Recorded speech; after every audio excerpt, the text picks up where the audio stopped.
On September 2nd, 2022, Nintendo issued a statement regarding the removal of Mario Kart Tour's gacha system. This news preceded the game's 3-year anniversary, a game which to date has earned around $293 million globally. Needless to say, many people were caught off guard by this sudden announcement, and while the overall reception of this has been positive, some have questioned whether this truly is the best direction for the game to go in. And trust me, these concerns are not unwarranted. With that said, this news will undoubtedly bring in a bunch of new players, especially those who were avoiding this game strictly because of the gacha mechanics. The last time I played Mario Kart Tour was for a video I made just after the game's launch, and ever since then I've felt no need or obligation to return to it. I was too worried about getting caught in the quote-unquote Gacha Web, especially since I had minimal experience with these sort of games. But around 3 weeks ago, I did the unthinkable. I reinstalled Mario Kart Tour. So make sure to strap yourselves in, ladies and gentlemen. This is the rise and fall of gacha in Mario Kart Tour.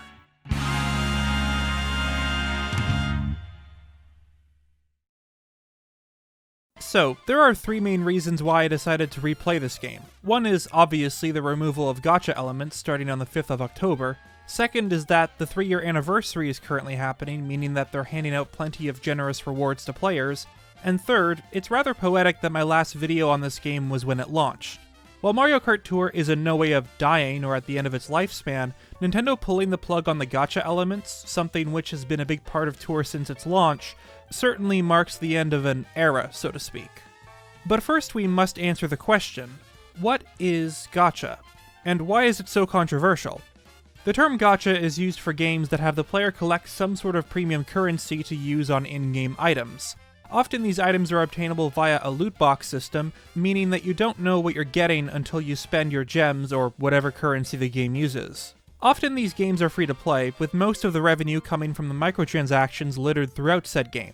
Monthly memberships, special item packs, and of course the numerous bundles of premium currency. Oh, and would you look at that, they even threw in a bonus. How generous of them. Now, the way I see it, there are mainly 2 problems with gacha games. One is that a lot of them are built upon a pay-to-win mindset. The more real-world currency you spend, the more of an advantage you have. This issue is mostly relevant to games that put an emphasis on the player versus player aspect, and this plays a huge factor in whether your players continue to play your games or not. In my opinion, this is one of the reasons why Genshin Impact has been so successful. The game is primarily focused on a single-player experience and lacks any sort of PvP mode. But it's also because you don't really need a full team of 5 stars to do well. There are plenty of 4 stars which can be as good or even better. Now obviously we'll still have an advantage when it comes to resin refreshes and number of 5 stars owned, but most events and challenges can be easily done by free-to-play players, so long as you put the time into building your characters. Also good artifact luck. The second biggest issue of gacha games comes from the randomness of the loot box systems. What you get is entirely based on luck. Some games have fairly generous rates, while others are clearly in favor of the company as a means to entice the consumer to spend money on their premium currency. In many cases, this can be compared to gambling in real life. In fact, some countries have actually banned loot boxes. One of the most infamous cases of loot box gambling came from EA's Star Wars Battlefront 2. Not only was the game full price, but they also had the nerve to include microtransactions so that players could buy premium currency for the loot boxes. And because these items had an effect on performance in-game, this essentially tied player progression to the amount you were willing to spend. In other words, pay to win. Eventually, EA was forced to remove the ability to purchase the premium currency with real-world money, and change the loot boxes to only give out credits and cosmetic items. But this continues to be a problem with other games. A problem that doesn't show signs of stopping anytime soon. But if it's really that controversial of a topic, why do people still spend money on these gacha games? It's actually not that hard to get trapped inside the spiderweb of gacha, all because of manipulation tactics and how they're tailored to affect the human brain. The term dopamine is often thrown around when on the topic of loot box addiction, but what does it mean? An article from Simply Psychology goes into detail, stating that dopamine is primarily associated with feelings of pleasure, such as the satisfaction someone may feel from achieving a goal. One blog post specifically directed towards its effects on loot boxes further elaborates on this by stating that it's not being rewarded that causes our body to produce dopamine, but it's the anticipation of rewarding behaviors, like progressing in a game or attaining a top-tier hero is what releases dopamine into many parts of the brain. It's also why gacha games will have lower rates for better items. If the player is rewarded too much, the amount of dopamine released lessens since getting those items no longer feels special. It's not just because companies want more money. The more common it is to get an item, the less excited you get. Every time you fail at getting that item you want, you keep thinking, well, maybe I'll get lucky in the next pull, and it becomes a never-ending cycle of spending and spending until you get the desired item. And once you finally do get it, you feel a sense of accomplishment, even if it may have cost a few $100s. Another term used to justify these spendings is sunk cost fallacy. The phenomenon whereby a person is reluctant to abandon a strategy or course of action because they have invested heavily in it, even when it's clear that the abandonment would be more beneficial. Let's say you're playing Genshin Impact. In Genshin Impact, if you do not get a 5-star within 89 pulls, the 90th is guaranteed to be a 5-star. When you wish on a character banner, there is a 50-50 chance of the 5-star being either one of the standard banner characters or the character featured on the banner. If you lose this 50-50, the next is guaranteed to be the banner character. Also, once you get a 5-star, the 90 pull pity resets to 0. Now, imagine if someone was going for one of the featured characters. They set a budget of 90 pulls. They get unlucky and get the 5-star at 90 and also lose the 50-50. At this point, they're guaranteed to get the featured 5-star, but it would require an additional 90 pulls. So they then think, well, I'm already halfway there, and go way above the budget to get said character. Congratulations, you just played yourself. Lastly, there is FOMO, also known as the fear of missing out. By releasing limited time items, it makes people want them due to the fear of missing out. It's rather self-explanatory. This brings us to Mario Kart Tour.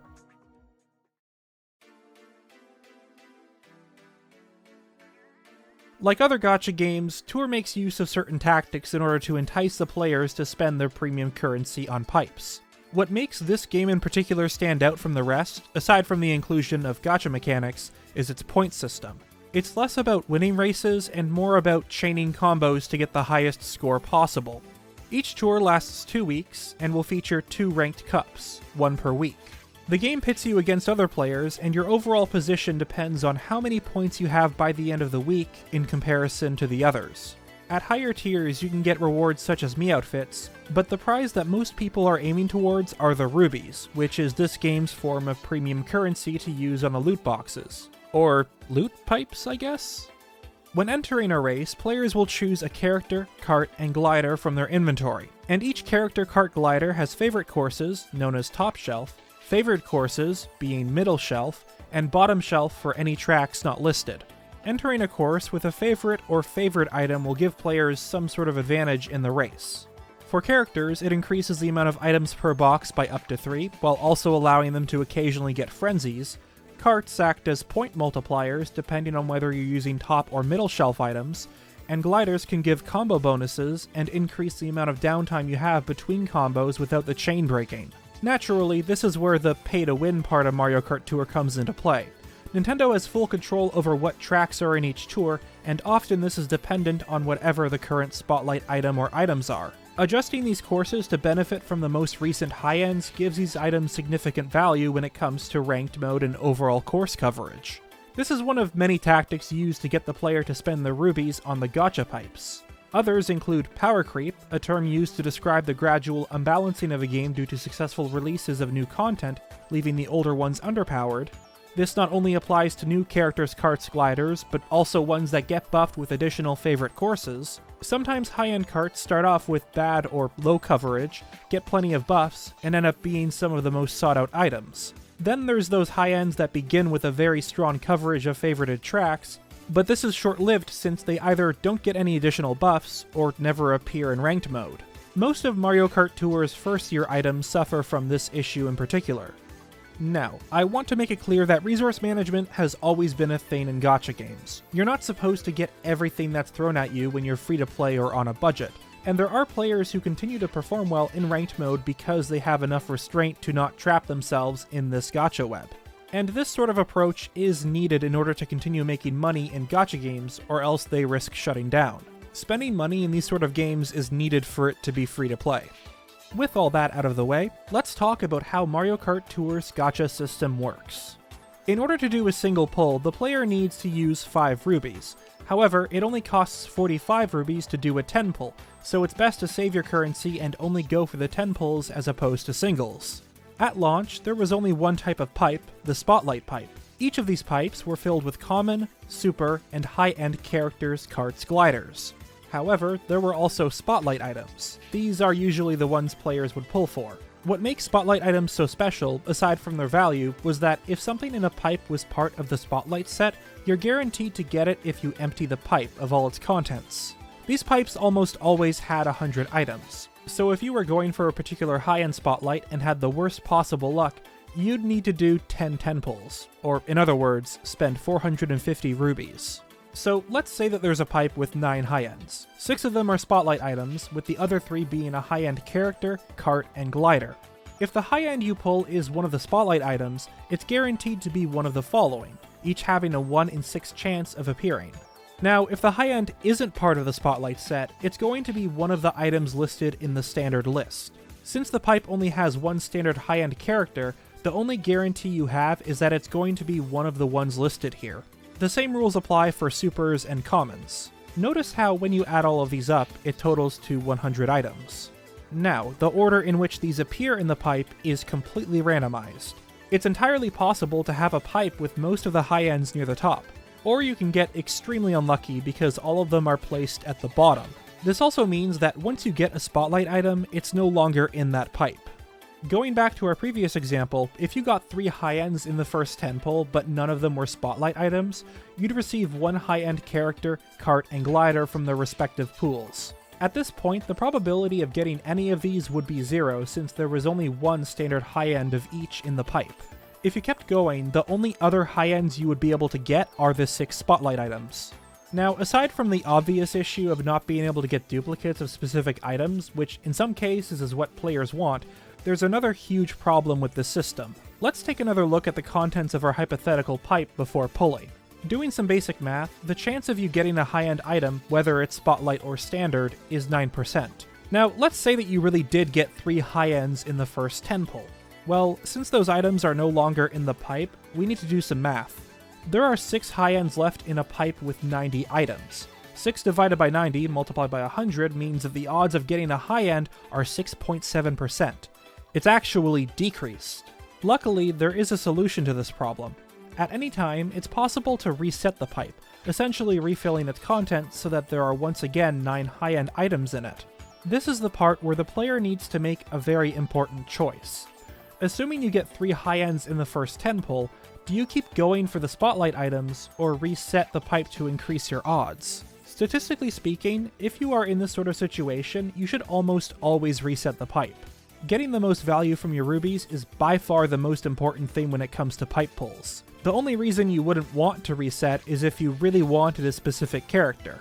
Now, this isn't always going to be the best decision since you may have a situation where you reset a pipe that has like 2 more high ends in the next 10 pull, but that's something you can't really predict since it would require you to do that 10 pull. The only other problem with pipe resets is that it means there's a chance you'll get a duplicate of certain characters, which isn't necessarily bad since it levels them up, but you can just use tickets to upgrade characters. Because of this, it's much more important to have a variety of characters so that you can later level them up if they prove to be useful. As previously mentioned, my last experience with Mario Kart Tour was during the game's first 2 weeks, and when compared to today, the gacha system really had a rough start. The only pipes available then were the ones that held 100 items. You'll want to know how many of those items were Spotlights? 3. For a pipe with 100 things in it, that's an awful lot of rubies to use. And while these pipes also included 3 standard high-ends, most people would be going for the Spotlights since they provide the most value. This isn't even taking into account the fact that many of these items became more obsolete as time went on.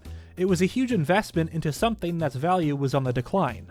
I assume that this was done because the excitement for the game would have been at its peak during the launch, and Nintendo knew that these players would go for these first couple Spotlights since they're still in that honeymoon phase. That is, until you take a look at the outrageous ruby prices. It was certainly a rocky start, and probably the lowest point the game's been in terms of the gacha system. Nintendo themselves must have realized this because at the start of 2020, they introduced special pipes, a much more affordable version of the spotlight pipes since these ones held either 30 or 50 items.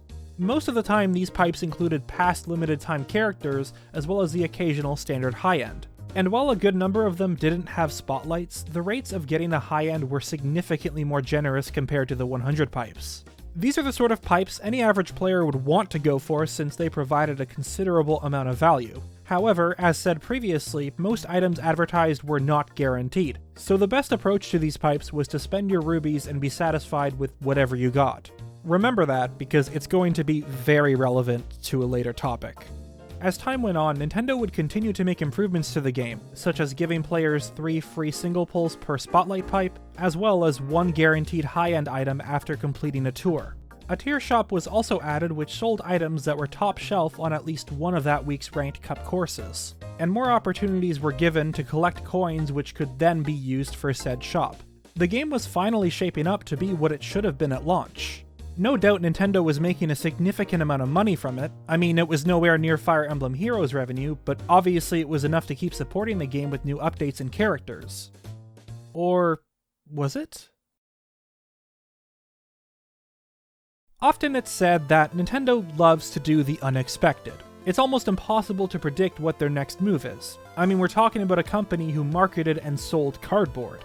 So the sudden announcement of removing Mario Kart Tour's gacha right before the game's 3rd-year anniversary was shocking to say the least. It's easy to view this as a good thing when you're looking at it from outside of that bubble, given the reputation that gacha games have, but this is something that has been heavily talked about within the community.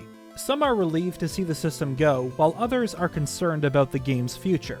I mean, it's easy to use loot boxes as a scapegoat since they are so controversial, and in a lot of cases this criticism is absolutely valid. But the problem with this change is that we don't know much about what's to come. Sure, there's going to be a spotlight shop, but how many rubies will it cost to get items you want? It's not like removing the gacha means the game will be any less pay to win. Players will still have the ruby shop to exchange real-world money for premium currency. Don't get me wrong, I'm happy to see this change, and it will bring more people into the game, but I don't think it's fair to shrug off any sort of concerns the players have. It's likely that this video will be up following the removal of the gacha system, so for you, hindsight is 2020. However, as of writing the script, there's still a week or so to go until the Spotlight shop is released. Many have speculated on the topic of why Nintendo would bother doing this. In fact, a lot of people have praised the company, believing them to have done it out of the goodness of their heart.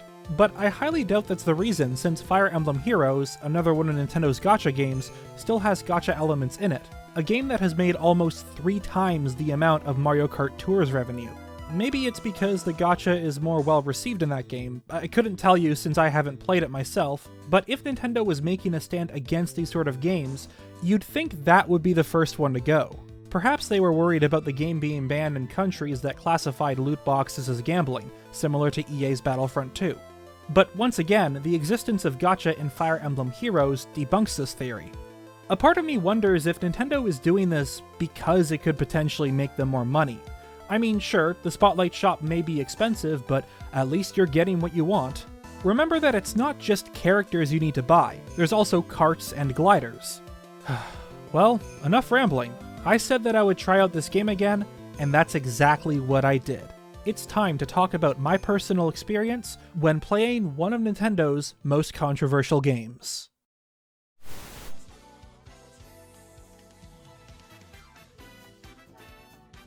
Three years. That's an awful long time to be away from a game, especially one that encourages you to play daily so you don't miss out on events and free gifts. Now, my initial plan was to start a fresh new account and just save up all my rubies for either the anniversary pipes or the Spotlight shop. Most gacha games are quite generous when it comes to anniversaries, so I was hoping the banners would be equally as good. At this point in the game, there's a huge roster of characters to choose from, provided you have enough rubies to spend, of course. But the ones I can actually get depend on the current pipe banners and packs, the second only obtainable through real-world money. I got super lucky at the start with a Samurai Mario from one of the free single pulls. Aside from that, the only other characters I'd really spend for are Yoshi alts or one of the 3 princess waifus. Look, I get it, my inner weeb is showing, but have you even seen Swimwear Rosalina? Yeah, my point exactly. I'm telling you, all these guys need to do is release a special pipe with this one in it, and you can say goodbye to my rubies.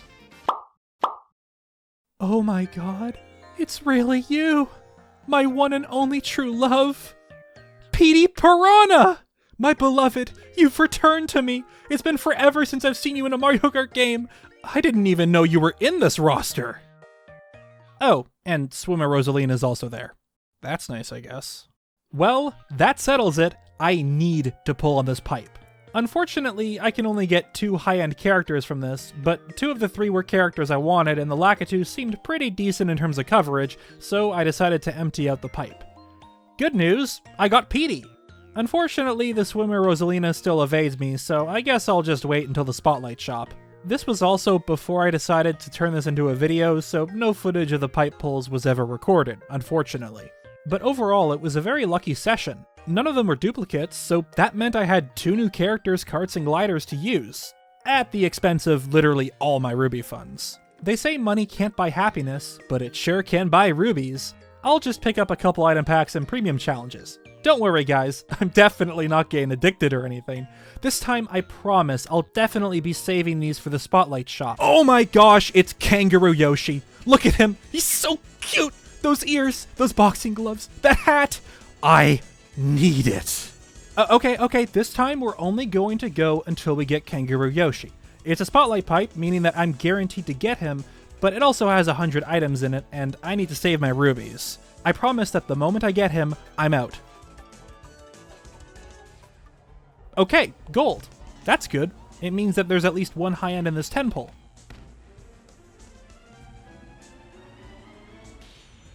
And the White Waves Origami Glider. I believe that's one of the new items added to this tour. Not bad.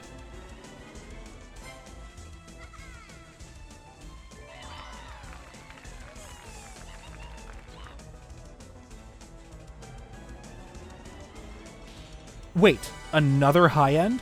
I mean, it's not Kangaroo Yoshi, but getting 2 in a 10 pull is extremely lucky. Surely that's it for the high-ends. We couldn't possibly get another... What? Before we continue this footage, there are a couple things you need to know.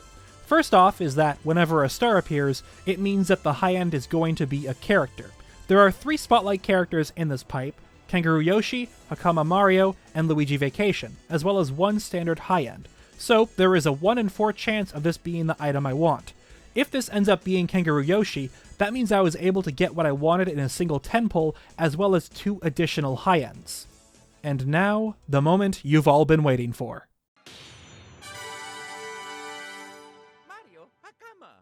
You know, it's hard to be mad since I got so lucky with this pipe pull, but...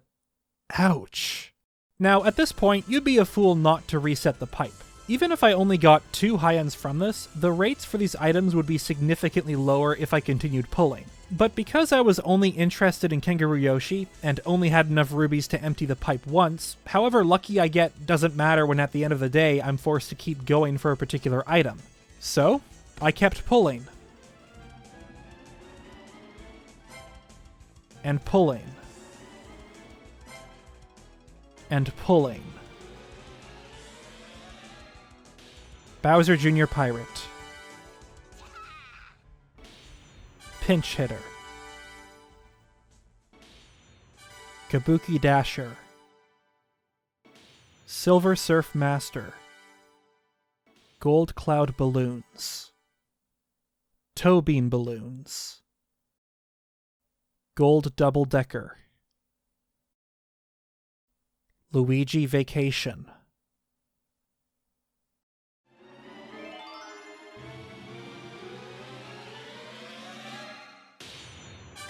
Kangaroo Yoshi. By the time I got what I wanted, every single other high-end was already cleared out of the pipe. It somehow ended up being the very last one, a 1 in 12 chance of happening. It was quite literally the worst possible outcome, and once I finally got the character, 2 items were left in the pipe. 1 common, and 1 super. This pipe started with 100 items, and because I was so determined to get the thing I wanted, I blew my entire budget of well over 400 rubies. I know that I started this segment off with a joke, but the whole reason I included this example was to make a point. Do not trap yourself in the Gacha Web. Once you get caught up in it, it's almost impossible to escape. Instead of being happy with what I got in that first 10 pull, I was stubborn and kept going, believing that I could get what I wanted in a gacha game. And this is the biggest trap people find themselves in. If you play a game expecting to get a specific unit, it will lead to spending, and spending until you go well over your budget and start spending money. I have only played this game for around a month, and I've already spent over $200. The only reason it's not as big of a deal for me is because I was able to afford it. But it makes me worry for those who are caught in this web and are spending money on the game.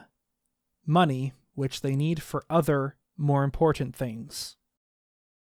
This is no joke. Gambling is a huge problem with these gacha games, and the developers know it. The people who make these games aren't your friends. They only care about one thing: how much you're willing to spend. All I ask is that, if you do spend money on these games, please spend responsibly. Out of everything said in this video, it's the one message you need to hear the most. Anyways, by now it should be clear how luck plays the biggest factor in these games. I had even set up a second account for the sake of recording footage with the intention of re-rolling the account until I got Kangaroo Yoshi in 10 pulls. I kid you not, I managed to get him in the second free single pull. I didn't even have to reset my account. It happened on the first try. And well, considering I had to empty out an entire pipe to acquire him on my main account, the one I've spent my majority of money on, all it felt like was salt on the wound. And then, on that same account, I got the featured character of the second week's banner, as well as one of the high-end carts with 2 of my 3 free pipe pulls. At this point, the game's just mocking me. Now, I know that I've spent the last few minutes explaining how bad gacha is in general, but the truth is, Mario Kart Tour is only one of many games to do this. And the gacha has improved significantly since launch due to reasons already discussed. So, that's where this tale ends, right? Well, let's talk about that.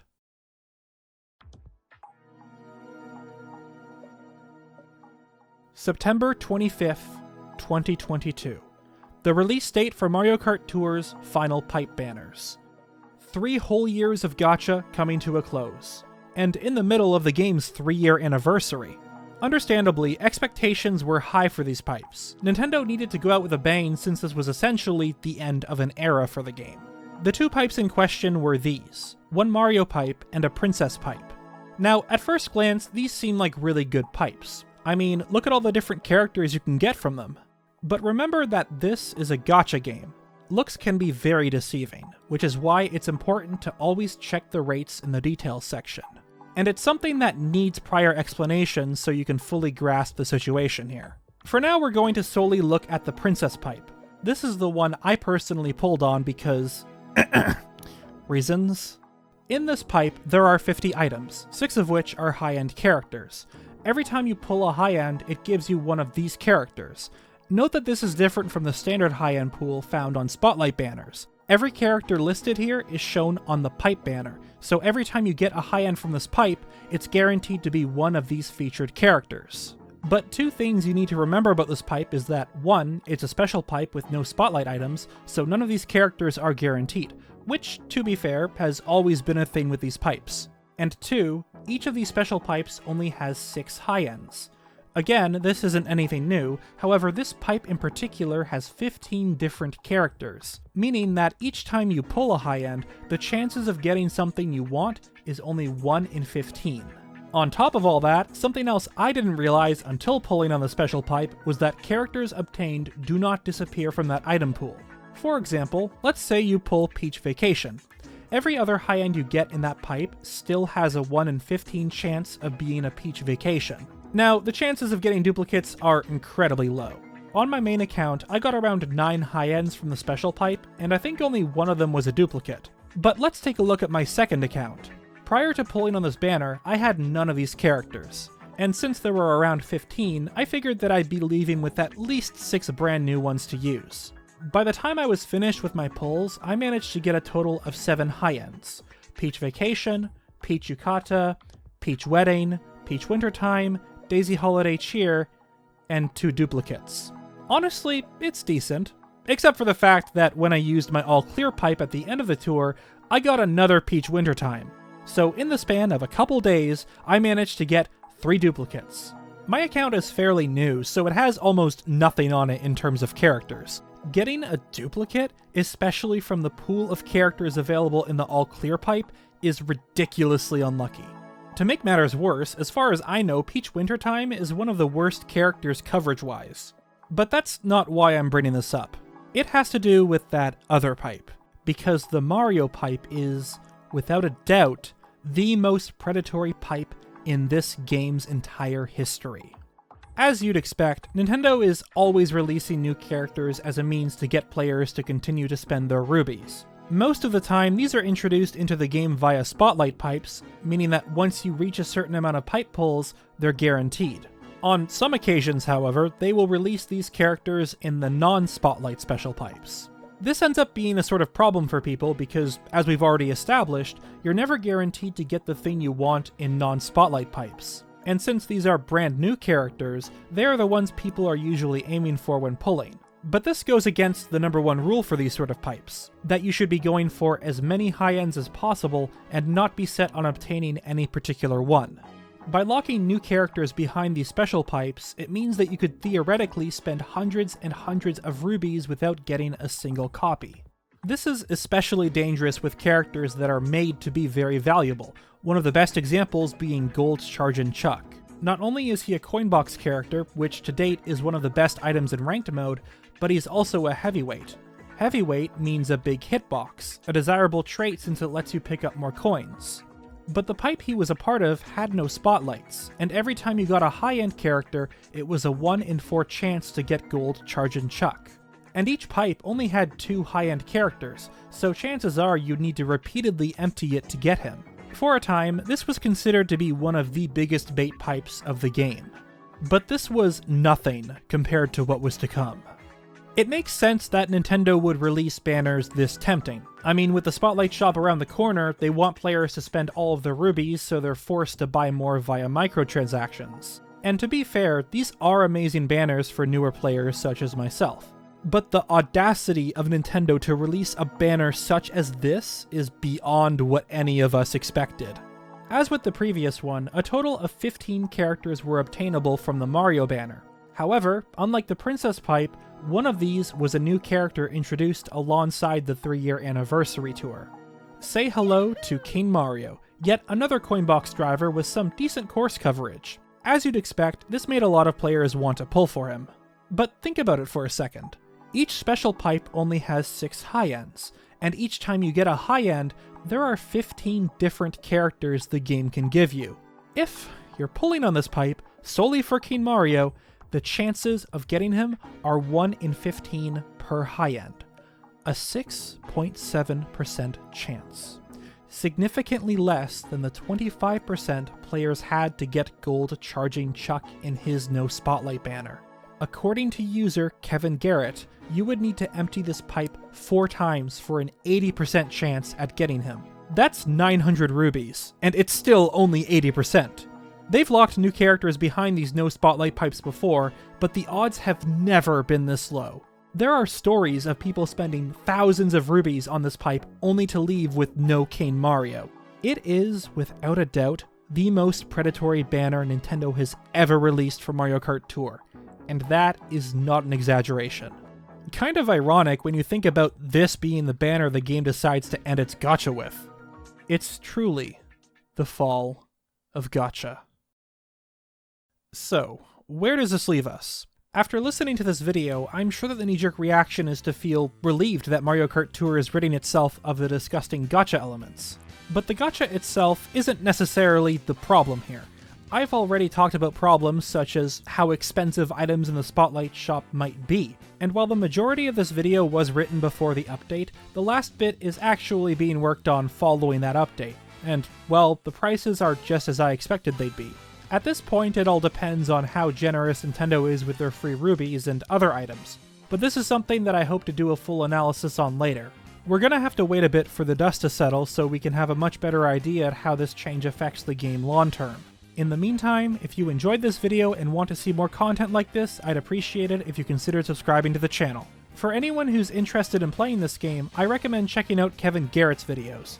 He's one of my favorite content creators when it comes to Mario Kart Tour, and I'll have a link to his channel in the description. I've been NintendoBlackCrisis, and I'll see you all next time.